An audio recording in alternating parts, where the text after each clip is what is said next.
Assalamualaikum, nama saya Farhan Alapsi, Prodi Teknik Mesin, akan menjelaskan pelapisan sosial dan kesamaan derajat. Pelapisan sosial itu bisa juga disebut dengan stratifikasi sosial atau social stratification, merupakan pembedaan atau pengelompokan para anggota masyarakat secara vertikal atau bertingkat. Terjadinya pelapisan sosial terjadi karena kesengajaan atau terjadi dengan sendirinya. Ada dasar-dasar pembentukan pelapisan sosial. Di antaranya ialah ukuran kekayaan. Kekayaan berupa materi atau kebendaan dapat dijadikan ukuran penempatan anggota masyarakat ke dalam lapisan-lapisan sosial yang ada. Barang siapa memiliki kekayaan paling banyak, maka ia akan termasuk lapisan teratas dalam sistem pelapisan sosial. Demikian pula sebaliknya, yang tidak mempunyai kekayaan akan digolongkan ke dalam lapisan yang rendah. Kekayaan tersebut dapat dilihat dari tempat tinggal atau barang-barang yang mereka miliki. Yang kedua, ukuran kekuasaan dan wewenang. Seseorang yang mempunyai kekuasaan atau wewenang paling besar akan menempati lapisan teratas dalam sistem pelapisan sosial dalam masyarakat yang bersangkutan. Ukuran kekuasaan sering tidak lepas dari ukuran kekayaan, sebab orang yang kaya dalam masyarakat biasanya dapat menguasai atau disegani orang-orang lain yang tidak kaya, ataupun sebaliknya. Kekuasaan dan wewenang dapat mendatangkan kekayaan. Lalu, dasar-dasar pembentukan lapisan sosial. Ukuran kehormatan. Ukuran kehormatan dapat terlepas dari ukuran-ukuran kekayaan atau kekuasaan. Orang-orang yang disegani atau dihormati akan menempati lapisan atas dari sistem pelapisan sosial masyarakatnya. Ukuran ilmu pengetahuan. Ukuran ilmu pengetahuan sering dipakai oleh anggota-anggota masyarakat yang menghargai ilmu pengetahuan.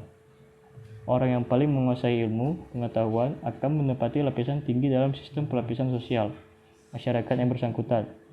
Penguasaan ilmu pengetahuan ini biasanya dapat dalam gelar-gelar akademik, kesarjanaan, atau profesi yang disandang oleh seseorang, misalnya dokter, insinyur, doktorandus, doktor, ataupun gelar profesional seperti profesor.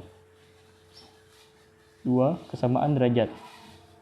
Persamaan derajat adalah persamaan yang dimiliki oleh diri pribadi kepada diri orang lain ataupun masyarakat. Biasanya persamaan derajat itu dapat dinyatakan dalam HAM atau hak asasi manusia yang telah diatur di dalam undang-undang tentang persamaan hak.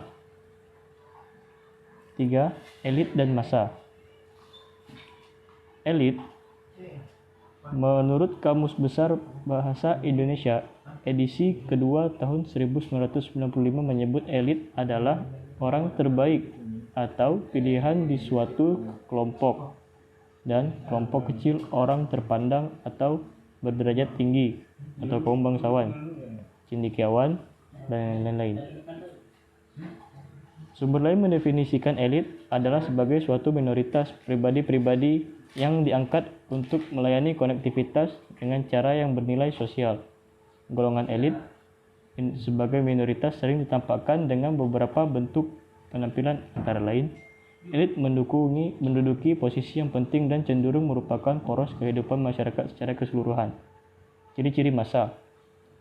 Keanggotaannya berasal dari semua lapisan masyarakat atau strata sosial, meliputi orang-orang berbagai posisi kelas yang berbeda dari jabatan kecakapan, tingkat kemakmuran, atau kebudayaan yang berbeda-beda. Orang bisa mengenali mereka sebagai massa, sebagaimana misalnya orang-orang yang sedang mengikuti peradilan tentang pembunuhan, misalnya melalui pers. Massa merupakan kelompok yang anonim atau lebih tepat tersusun dari individu-individu anonim yang sedikit interaksi atau bertukar pengalaman antar anggota.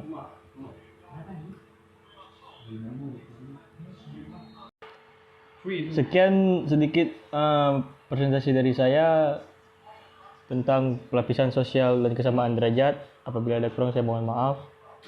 Demikian, saya Farhan Alapsi dari Prodi Teknik Mesin. Assalamualaikum warahmatullahi wabarakatuh.